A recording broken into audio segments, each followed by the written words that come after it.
Voici le résultat du scrutin numéro 24 sur l'article 34. Compte tenu de l'ensemble des délégations de vote accordées par les sénateurs aux groupes politiques et notifiées à la présidence, nombre de votants 342, nombre de suffrages exprimés 341.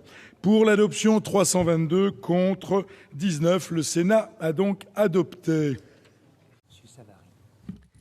C'est quand même terrible quand on n'écoute pas les arguments des uns et des autres. Est-ce qu'ici, dans l'hémicycle, y compris moi, j'ai proposé qu'on supprime les vaccins, qu'on ne vaccine pas? Ce n'est pas la proposition. Il y a un problème qui est un problème d'ordre scientifique qui pose la difficulté au niveau des adjuvants aluminiques. Est-ce qu'il y a des alternatives? Oui. C'est seulement, je vous rappelle, dans les années 70 que Pasteur a décidé, l'Institut Pasteur a décidé de retirer l'aluminium comme adjuvant aluminique. Il y a des alternatives qui s'appellent le phosphate de calcium. Il y en a d'autres. Je pose une question. Si cette équipe du professeur Gherardi n'est pas crédible, et moi je ne suis pas apte à juger de la crédibilité, j'ai lu des travaux, c'est tout. Je dis pourquoi le ministère de la Santé, pour faire taire, à la limite, les mauvaises rumeurs, les mauvaises intentions, ne finance pas une équipe pour une recherche qui va aller jusqu'au bout. Quand j'entends dire il y a quelques, finalement, oui, des dégâts collatéraux, bénéfices, risques, etc. Mais quand vous voyez des patients atteints du syndrome de myofasciite à macrophage, franchement, que ce sont des personnels de santé qui vous décrivent leur syndrome, eh ben, c'est pas anodin. Donc je pense que c'est quand même important d'aller jusqu'au bout de cette recherche. Et pourquoi on ne va pas jusqu'au bout de cette recherche? Pourquoi on ne débloque pas de l'argent pour aller jusqu'au bout? Pourquoi, quand une équipe en Italie fait l'analyse des vaccins, de tas de vaccins, les seuls vaccins purs, sans particules, etc., et de tous ordres, y compris des métaux, ce sont des vaccins pour les chats? Moi, je suis désolée, ça pose problème. Alors qu'on me dise que j'ai tort, soit, mais comme on le prouve scientifiquement. Moi, je ne suis pas parmi ceux qui, effectivement, sur Internet, vont dire oui, il vaut mieux faire confiance à des plantes et ne pas se vacciner. Je dis le vaccin est une couverture. C'est une couverture pour soi et c'est une couverture pour la collectivité.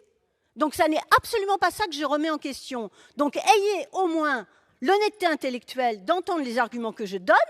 Et si je me trompe, mais pourquoi, Madame la Ministre, il n'y a pas, une bonne fois pour toutes, de l'argent débloqué pour contredire l'équipe du professeur Gherardi? Merci, cher collègue. Merci, Monsieur le Président. Je vais répondre à Madame Cohen sur les adjuvants aluminiques, puisqu'il s'agit d'un problème bien français. Je rappelle d'ailleurs que l'Organisation mondiale de la santé a clairement dit que d'un point de vue épidémiologique, la myofasciite à macrophage était une maladie qui n'avait été observée qu'en France, à l'exception de quelques cas, qu'en France.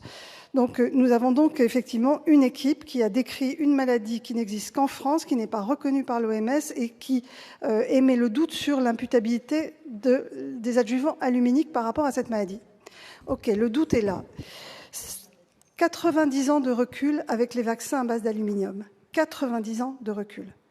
Des centaines de millions de doses injectées dans le monde.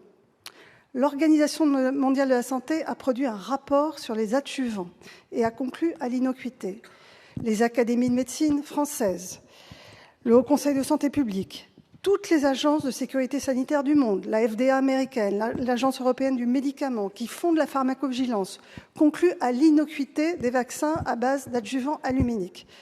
Alors, je veux bien qu'en France, on continue de douter.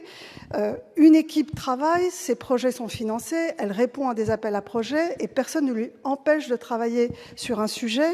Mais à un moment, nous devons prendre nos responsabilités. Ces vaccins existent, ils sont efficaces, ils sont complètement sécurisés, nous connaissons parfaitement leurs effets secondaires.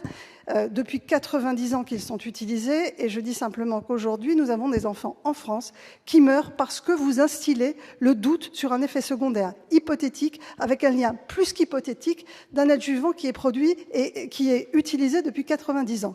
Donc je dis que ça suffit, je dis qu'il faut prendre ses responsabilités, et je les prends. Par ailleurs, je souhaite dire que Pardon, excusez-moi, j'ai oublié ce que je voulais vous dire. Ce qui prouve que je suis émue, Madame Cohen, par... Mais bien sûr qu'il faut financer la recherche. Rien n'empêche ces équipes de postuler et d'accéder à des financements de recherche. Comme toutes les équipes du monde, en France, il n'y a pas de recherche avec des financements fléchés. Tous les chercheurs répondent à des appels à projets et voient leurs recherches financées. Et donc, personne n'interdit à M. Gherardi de poursuivre ses recherches, bien entendu. Donc, voilà, tout le monde entier a le droit de travailler sur les vaccins. Le monde entier travaille sur les vaccins. Voilà ce que je voulais vous dire. Et aussi, j'ai pris un engagement après la concertation citoyenne et du fait